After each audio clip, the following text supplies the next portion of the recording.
Hey guys, welcome to yet another video on TechWeb. This video will learn RICE scoring model for prioritization. The prioritization framework designed to help product managers, senior product managers, which products, features, and initiatives put on their product roadmaps. Each of product, features, and initiatives are scored on 4 different parameters: reach, impact, confidence, and effort. We'll talk each of these in detail and understand how they are scored. Remember, this is not 1 to 5 score. Each of these has a different impact, final scoring of the feature or a product. So ensure you go through each of these separately. Let's quickly understand how this framework was created. So this framework was created by Intercom's product team in order to make their internal decision-making process faster. And this primarily because there was a lot of back and forth within their internal teams because of a lack of proper prioritization framework in place. So they developed their own internal scoring system, which is a quantified way to score each of product, features, and initiative and build a logical roadmap. So how does it work? Let's get started. But before you jump here, let's decide the time frame of the problem. It could be a 3-month roadmap or a 6-month roadmap. That's the period you have to keep in mind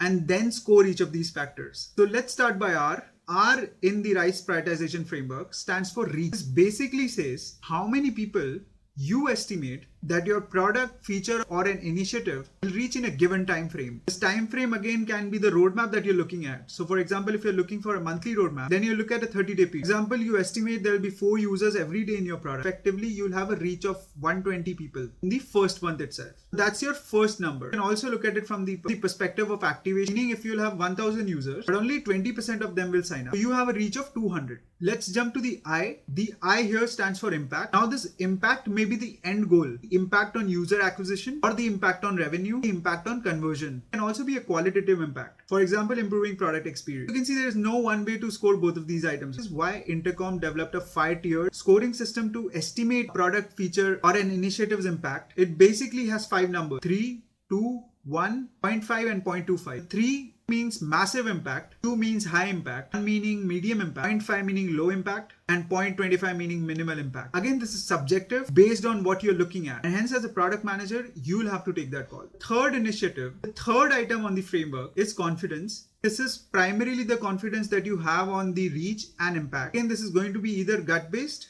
or a comparable benchmark. For example, a competitor reached X number of users, reached 50% conversions. Confidence that your feature will deliver a similar impact is high. There are 3 things you should look at: 100% meaning high confidence, 80% meaning medium confidence, and 50% meaning low confidence. Let's move on to the final element of the RICE frame, which is E, effort. Now this is similar to that of the reach, but instead of looking at the number of users, you look at the number of months required to build this feature. If you look at it from a high level perspective, the first 3 components of the RICE framework are probable initiatives that can help you drive revenue, while the last component, the effort, is the cost. So how this works is, you look at the total number of resources needed to build this product, feature, or an initiative, along with the number of months they'll work together to build this, and that's your score for the effort. I think less than a month would be 0.5, but if you're going to take resource months, then the effort is going to be 4. So once you have all of these in place, you simply multiply all of these elements, divided by effort, derive a final score for each product, feature, sub-feature, and even initiatives, and then decide which one you'd want to add in a specific sprint or a roadmap. This is one of the most easiest product management frameworks and can help you build a consistent roadmap regardless of what product or feature you're working on. So I hope this video was helpful. If you did like it, consider subscribing to the channel and also dropping a like on this video. Creating more frameworks, sample interviews, and concept videos. Feel free to share this across with a friend, and I'll see you in the next one.